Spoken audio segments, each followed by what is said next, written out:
All right, so let's say that we are not judging livestock right now. We are judging shoes. So based on these shoes and what you can tell about them, what shoe would you rank as number one? Which shoe is the best shoe? You can't rate the extra Air tough. Jordans. That. They're all different categories. You can't rate them together. All right, Timothy says they're all different categories. You can't rate them. Chase, what did you say? The extra toughs. You think the extra toughs? I mean, You're talking about these? Else. Those are hunters. Yeah. They're what? They're hunter boots. Oh, they look like extra toughs to me. They do. I see it now. All right, anybody else have a ranking or comment about the ranking?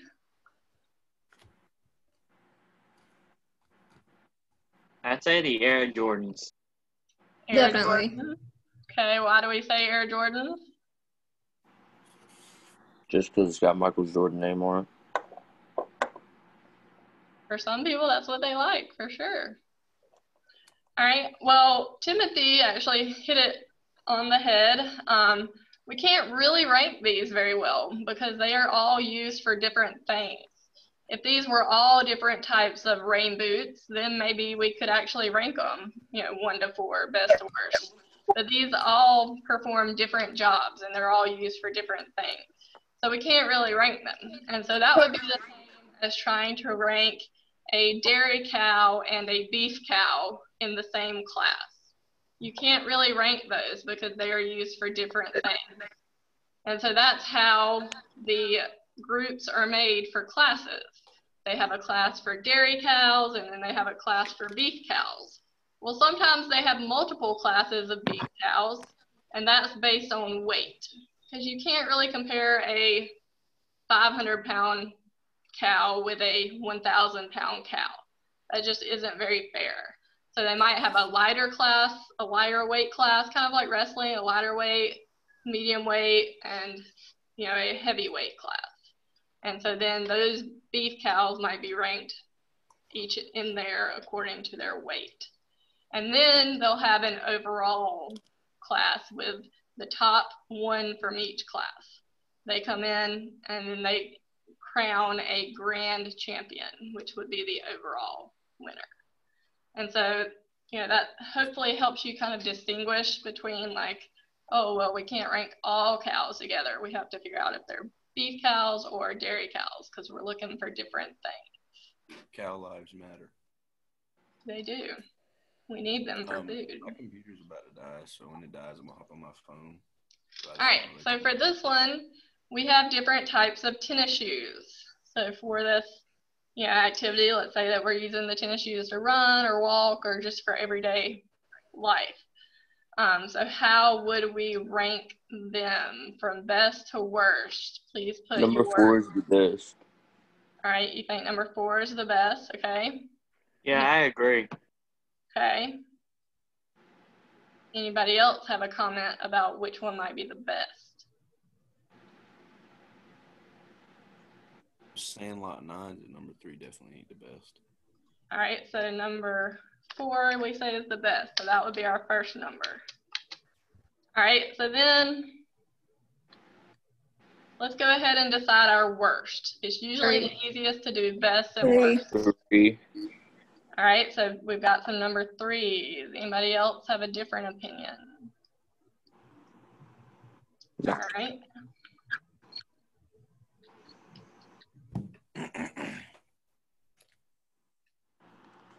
All right, so number 3 is our worst. All right, so then you usually have a middle pair.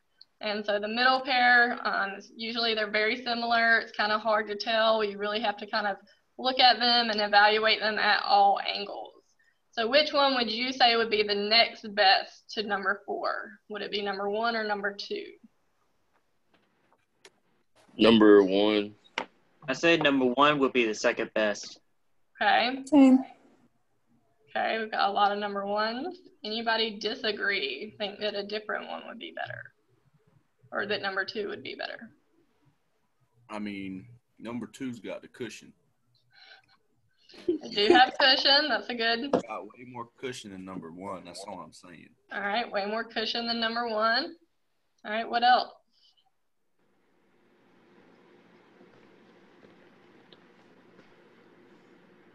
All right, so those that say number 1 over number 2, why would you say number 1 instead of that one?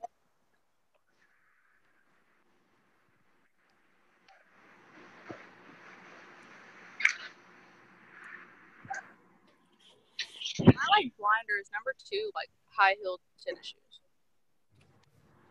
You said they're wider, is that what you said?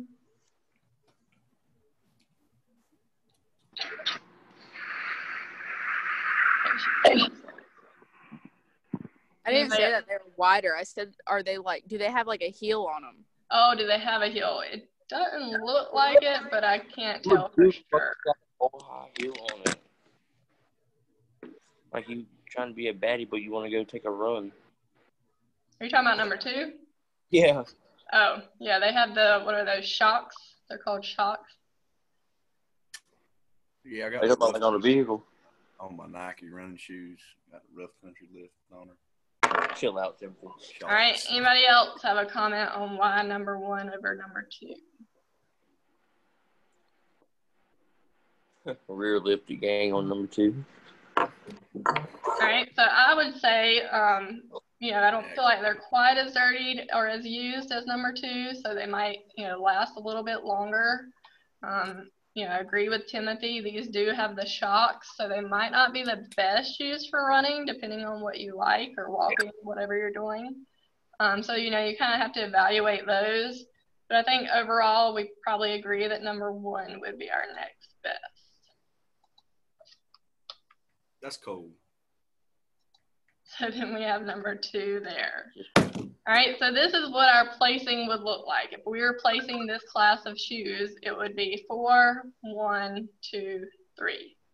And so the same thing applies for livestock. Like I said, if you've done the Ed Puzzle video, you probably saw the results and saw that that's how they are numbered. All right, we're going to watch a quick video that kind of goes over livestock judging to help you get a better idea. Students who are experts in gathered in the livestock pavilion for a contest about showmanship and knowledge. I'm Abby Brown, and today we're at the Youth Livestock Judging Contest, where the youth are the judges, and they're also being judged on their judging. Wait, did I get that right?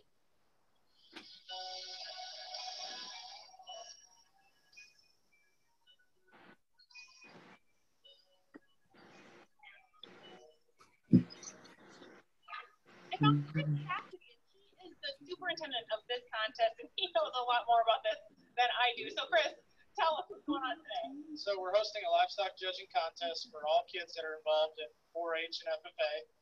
With this contest is set up, we will bring in different species of livestock, and we will test their evaluation skills against other competitors. And so they comprise the teams, and those that get the closest to the official placings from the committee will have the highest scores and end up being the champion individuals and teams. Forces kids to make pretty quick decisions and then go into an oral reason session with one of the committee members and defend their reason. Kind of works on their public speaking, their confidence, and their decision-making skills. So when you guys are practicing for this competition, what's the practice look like? It can be a lot of different things. You can practice, a lot of teams practice on different producers' farms, looking at different livestock of different levels of quality, etc. And some of them are done in the classroom where they work on oral reason.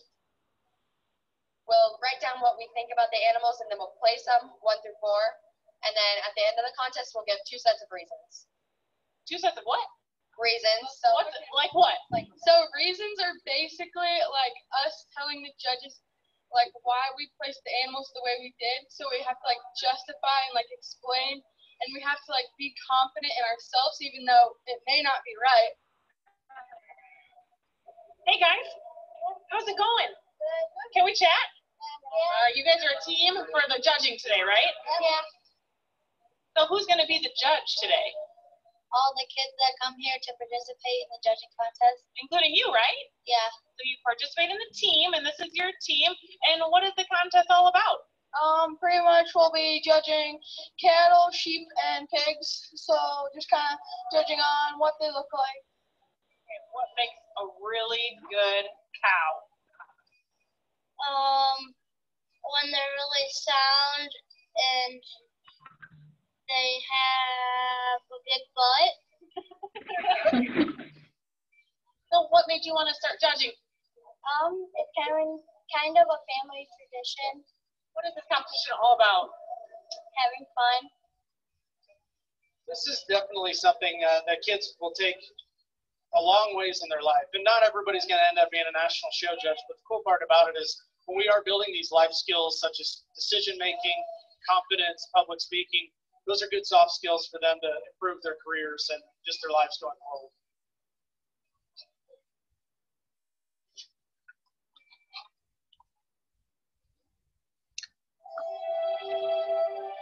Livestock judging contest.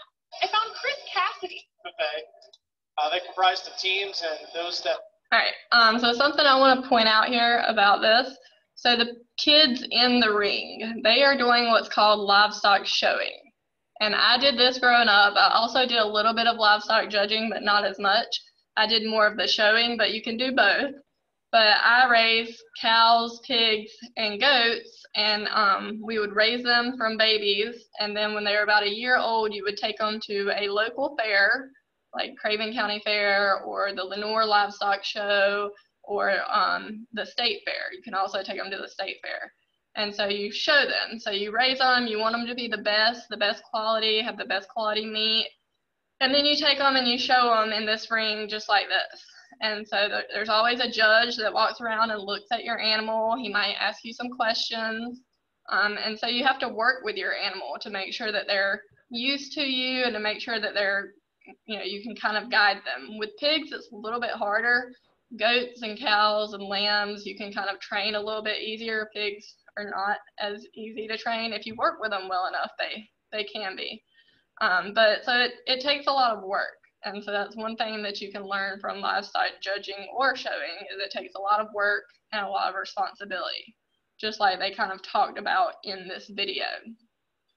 And so they also, talked about the actual judging competition. So they're judging these animals, just like the judges that's in the ring. They're judging these animals. And so I did that growing up all through, since I was 5, all throughout until I was, till I graduated high school. And so if you were to get first place in your class, you go on to compete for the grand champion. And so this is a banner from one year when I did win grand champion. So this is what it looks like. And so as it was for a grand champion hog, and so after that, you have to sell your animal. So I sold my hog we do it as an auction. And so usually if you get grand champion or reserve champion, which is second place, you probably are gonna get the highest bids on your animal. And so places like Nahana Pork or Smithfield Chicken and Barbecue would come and bid on your animal because they know it's gonna be high quality. And then you receive that money for that animal and they take the animal, usually for slaughter. Sometimes if my animal was really good or if I didn't win first, we didn't have to sell it. Only if you win like reserved and grand champion, you have to sell it. But this is how I paid my way through college. So I saved enough money from raising and showing animals to be able to pay for myself to go to college. So that was a really cool experience and I learned a lot from it. So if we have any people that are interested in livestock showing or judging, we would love to have you let us know so we can get a team together because it's a lot of fun. It looks kind of different if you're not used to it, but it is a lot of fun. Why are you here?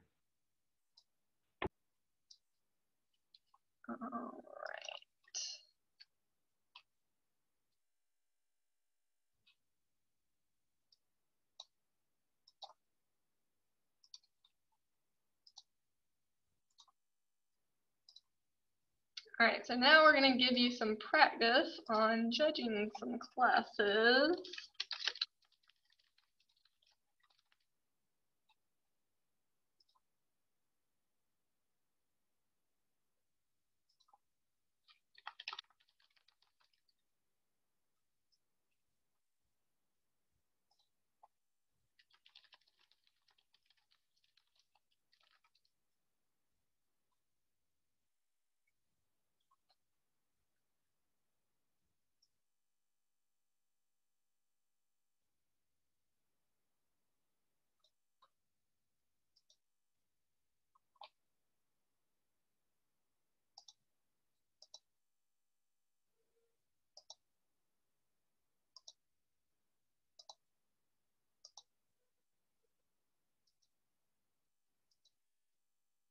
Find it.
All right, so this one doesn't give you the actual animals, but it does have pictures.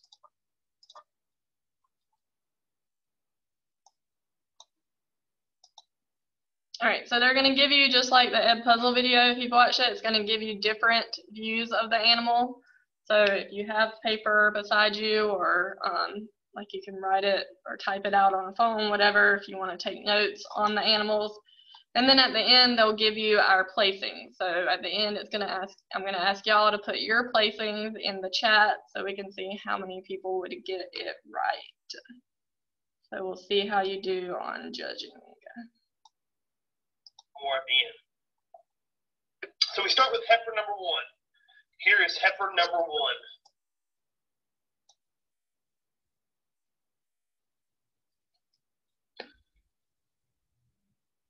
So here's heifer number 2. Heifer number Again, 2. Make sure to pause the video throughout these, going through here individually. I really encourage you guys to look at the animal individually first. That way you can get a good idea of what you think about them, and you can make some decisions from there on. Again, heifer number 2.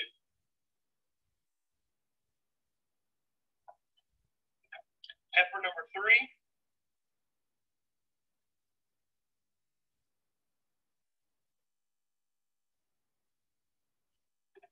And heifer number 4.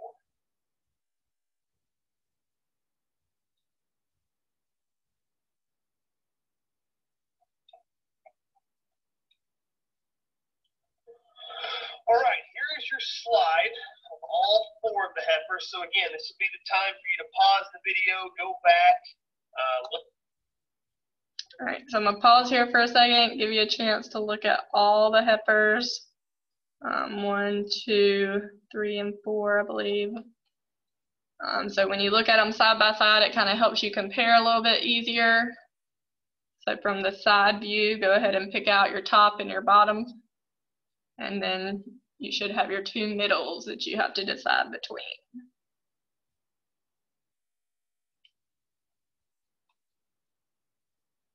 So this is be looking for what you're supposed to be looking for? Yes, ma'am. I was about to tell you, because this is actually heifers instead of market steers. So since it's heifers, those are going to be the ones that eventually are going to become cows to breed. And so you want them to look feminine, but they also need to have, like, it needs to be a straight line, but it also has to have a little bit of a curve on their back. You want them to have some muscularity. Their belly should also be somewhat straight with a dip. You want to make sure they're in line, that everything is lined up. Good size and structure. You don't want them to be too small. They need to be kind of a medium or large framed. And then the rest would be more of kind of personal preference. Is bottom the best one? Do what? Bottom left. What about bottom row? Left. Oh, you like this one? Is that the best one? I don't know what the placing is for this class. Oh. This takes a lot of practice to get good at. I'm still not very good at it. So a lot of times what I think is good apparently is not, because usually I don't do great when I place them. So we're gonna see how y'all do. And I'll make my placings too and just see. Look at those females individually. You'll be able to come to a placing hopefully at this point. It won't take some time to critique these and go through them individually. Again, one's in the top left, two's right beside her on the right, three in the bottom left, and four, of course, there on the bottom right.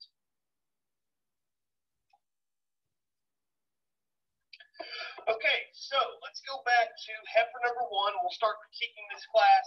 Again, I want you guys to think about buzzwords and what comes to your mind first when you evaluate these livestock, really regardless of species. I think the first thing that you notice about this one, the first thing that would come to mind for me to say about this particular female is brood cow. She is obviously very maternal, big body, bold to the center portion of her skeleton. You have to appreciate that. She's got a really cowy, maternal appearance about her. I think she's one that really combines that with a ton of stoutness and power there at the surface. She's a big-footed, stout-boned female, and I think if we could get behind the cattle, we'd see that she's pretty stout pin, has a lot of shape to her lower quarter and stifle. Again, really broody, good body, and a lot of power and mass in this particular heifer, no doubt about it. Now, from a structural standpoint, if we just study her angles, if we read her from the top side of her shoulder down to the point of her shoulder, I think she's good in her shoulder angle up front. I think she has a nice set to her rear leg. Looks like she's good in the set to her pasterns and her foot. So structure, I think, is pretty good on her. So if we talk about functionality, that's what comes first in these breeding females.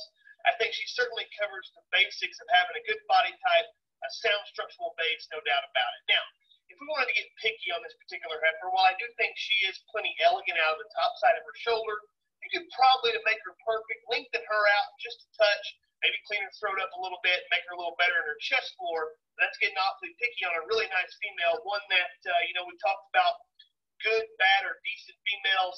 This one ought to jump into your good category pretty quickly. So we transition to number two. Good ID on number two is she's brown tinge. You kind of see the brown tinge there in her quarter. So that'd be a good ID on her. First thing I noticed about her, she's really high performing, super tall shouldered and long body. Really an extended female that I think is super feminine and good looking through her front 1/3. I think she does have some attractive pieces that she brings to the table.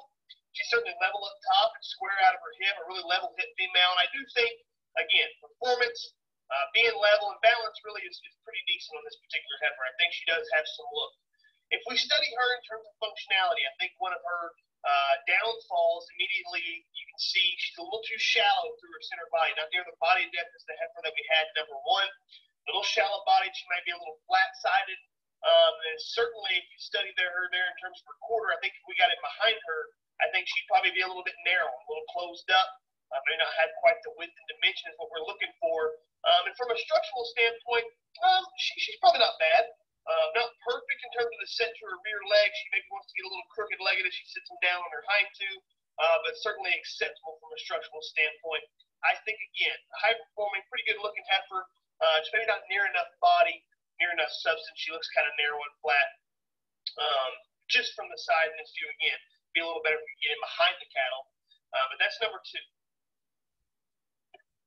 So then we go to number three, and again, initial impression is everything on these females. And I think this one probably makes you say wow from the outside. Really attractive through her front 1/3. A super clean-throated, long-necked, smooth-shouldered heifer that's really shallow and tucked up there in terms of her chest. I think she's level over the top side of her skeleton and really square out of her head. You have to love the balance and the eye appeal that this particular heifer brings to the table. And of the ones that we've seen so far, I definitely think that she probably takes the cake in terms of balance and look from the outside. If we study her for functionality, I think she's plenty good in terms of her center body. I think she's one that looks deep enough, looks bold enough there. And from a structural standpoint, I think her angles are pretty good. She looks pretty good in her angle to her shoulder up front. And while she maybe is a little bit stretched out in terms of her hind leg, it makes her look a touch straighter. I still think that she has the right kind of set to her rear foot. But if she got on the move, we'd still be pretty impressed with the way that she went out and motored. So, functionality's covered. She combines it with some of those extra pieces, look and quality. From a power standpoint, maybe it doesn't blow you away there, right? Maybe it doesn't blow you away like the one heifer did in terms of her dimension from behind, dimension to her lower quarter and stifle. Maybe not near as big-footed and stout bone, but certainly adequate in that regard. We wouldn't call her frail, and we wouldn't certainly call her narrow. But maybe that's some things that she can be. If you want to make her perfect, she can certainly correct herself there. So number 3, again, really attractive, really good looking. Have to like that heifer a lot. Then we transition down to number 4. Number 4, first thing I noticed, man, really big body. Okay, she's moderate. She looks low input. And when I say low input, she's not looking like she's going to take a whole lot of maintenance to keep that body out in the pasture. Really deep-sided, bold rib. And she got a lot of power. She looks like she's big pinned. She's got some lower stifle. She's big-footed. She's stout bone. So body, stoutness, power, all those bases are covered. And I do think that from a balance standpoint, she has some good pieces as well. She's level over the top side of her skeleton. She's certainly level out of her hip and pin set. But I think she's one that can give you a decent look up front. Now, not as female-like as the 3 heifer, obviously, but I do think she's okay in that regard.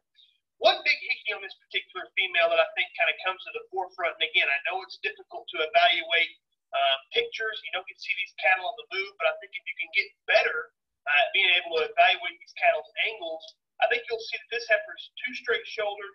She's a little too straight in her knees. She looks like she maybe wants to toe out there up front a little bit, and so that leads me to believe that her angles are not correct up front. I doubt she would get out and go just real good out of the front side of her skeleton. If we look at her rear leg, she looks a little straight in that regard too, a little too straight-legged, kind of straight in terms of the set to her rear leg, and so structure becomes an issue on this one. And again, we have to remember on breeding animals of any species, structure comes first. And so her being a little too straight-legged, her being a little too straight-fronted, those are both things that kind of is an immediate red flag in my opinion. So we got to keep that in mind moving forward. But again, just from the outside, a big-bodied, low-input kind that certainly has some power and stoutness. I think she makes this class kind of interesting. So we come in. All right.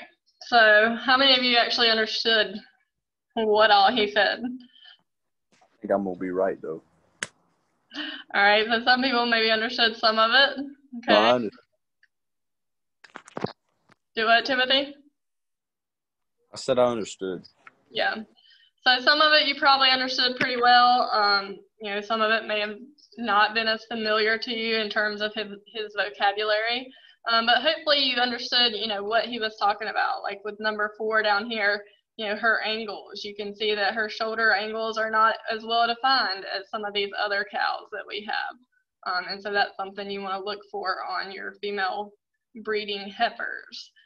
Also with pin bones, you know, the pin bones are up here by the tail head. You want to make sure that you have a wide pin bone. If you could look at them from the rear view, like he said, you would hopefully want to see a good wide stance.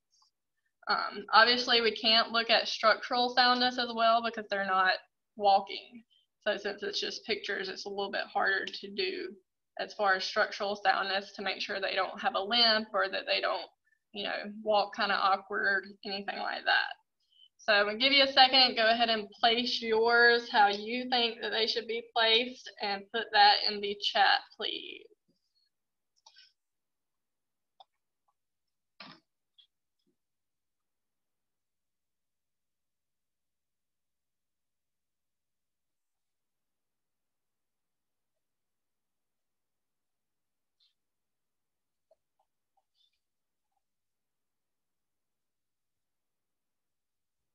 Okay, we got a lot of 3, 1, 2, 4s.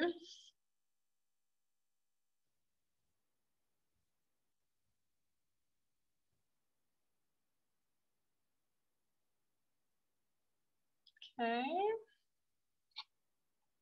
Okay, 3, 1, 4, 2.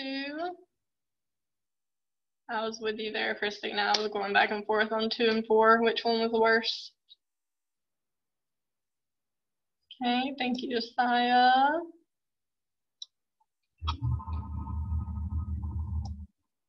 All right, let's see what he says. Female, in number 1, you have one that's a little more elegant, a little more attractive. In number 3, one brings more power, and body to the table, and 3 brings a little more elegance, a little more look to the table. And so if you think, hey, 3 has enough body and enough substance, you probably go ahead and use her.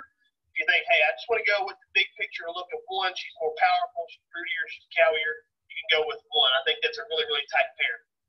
I think the middle pair needs to be busted wide open, and I think you come into a bottom pair of females that are really pretty different. I think the later maturing one that's longer spine, a little more extended is 2, and to me her angles read a little bit with a little more longevity in terms of her shoulder and her rear leg. I do think she needs more body, more substance, and that's where 4 certainly takes the pair. She is more powerful, she is stouter, certainly bigger and deeper bodied, so I think that's a tight pair again. Certainly differences, and this is a really good class to talk if you just think about all the differences that are available. So we go to the last slide, getting officials. So I official this class 1, 3, 4, 2, and I would cut you 2, 6, and 2. A top bottom pair class, really high quality class, sorts into 2 pairs. I think you have 2 females up top that are just a little higher caliber. You want to go for some extra body and cow power. That's what I like in number 1. I'll use her in the middle. It's pretty simple, a little more structural integrity, a little sounder female that comes with 3 over 4. In the bottom pair, I go with the extra power, stoutness, bigger body, more moderate female, and 4 over 2. Again, stay tuned. Lots more to come. Hope you guys enjoy this. Have a good time. I think the middle pair needs to be buttoned. All right, so he went with 1, 3, 4, 2. So if you heard him talking about them though, he said that 1 and 3, they're both really good cows, and that you could really go either way. So obviously a lot of us, we went with 3 because we like the more feminine, just kind of the overall look of her, whereas he preferred this one does have a little bit more body mass, a little bit more power to her. And so he preferred that. So you kind of could go either way with those. And that's something that's true with any judge. I know when I showed livestock, there was many times that I disagreed with the judges' placings, but that's just because we had different opinions on what we thought was good, in terms of swine or goats or cows. We just kind of had differences that we liked or didn't like. The bottom pair, he said he had 4 and 2. He put 2 as the last one, because it's just a little bit smaller, despite the angles not being as well cut on her. Number 4, he went with number 2 as the last one, just with that small stature, just very small bodied. So he did 1, 3, 4, and 2. So most of y'all did pretty good with yours, but this front pair could have gone either way.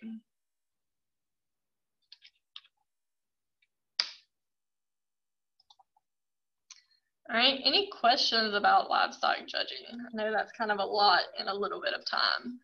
Why is it a thing? Do what? Why is it a thing? What do you mean why? Why is it a thing? Why do people say, that's a nice looking cow right there? Like, why is it?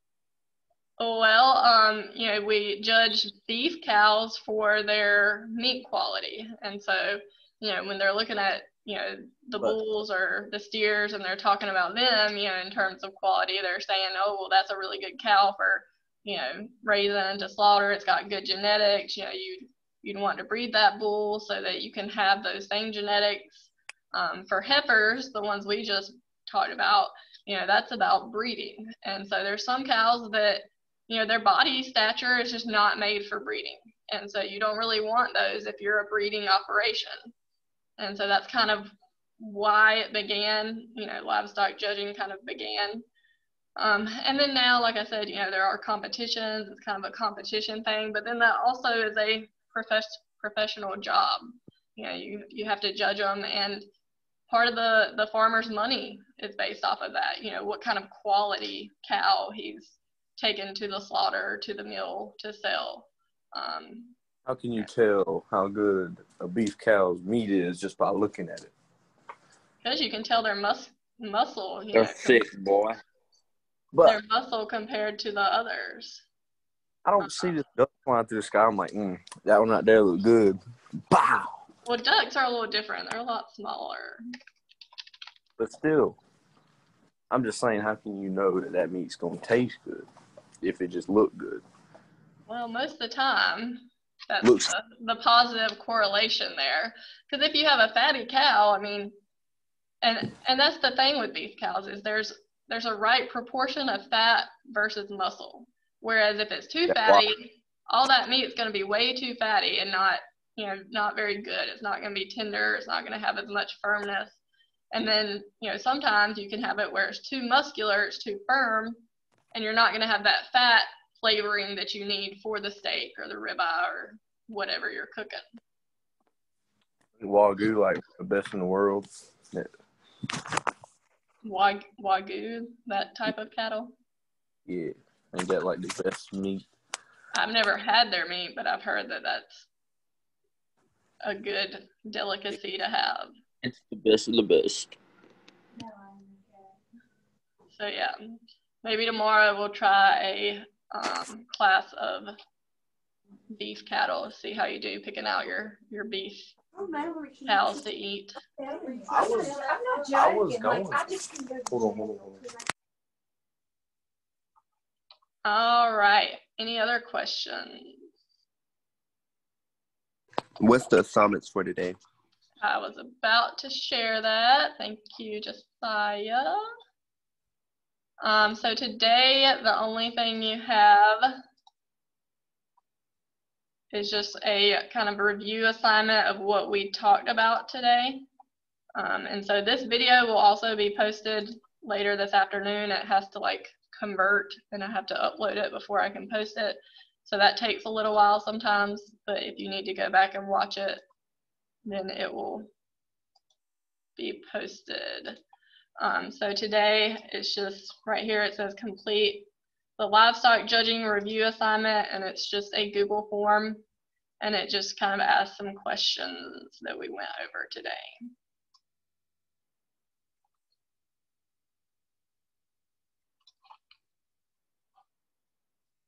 Oh, do you know you haven't put up week 5 yet?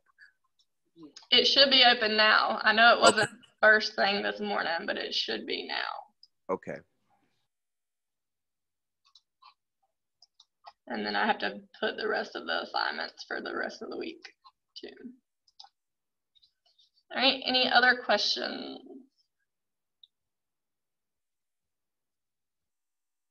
All right, well, if you have anything you need help with or questions, feel free to stay on. I know I kept you a little longer today, so hopefully that's all right. Your assignment, again, is not too hard. If you need to rewatch this video for it, it will be posted this afternoon, probably about 4, if you need it. So feel free to stay on and chat if you'd like. If not, you're free to go. Bye. Have a great day. Talk to you tomorrow. Bye. Bye.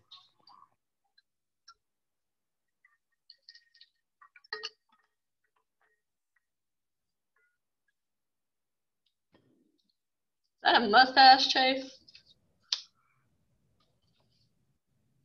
Oh my, it's a mustache. That's crazy. You're getting so old on me.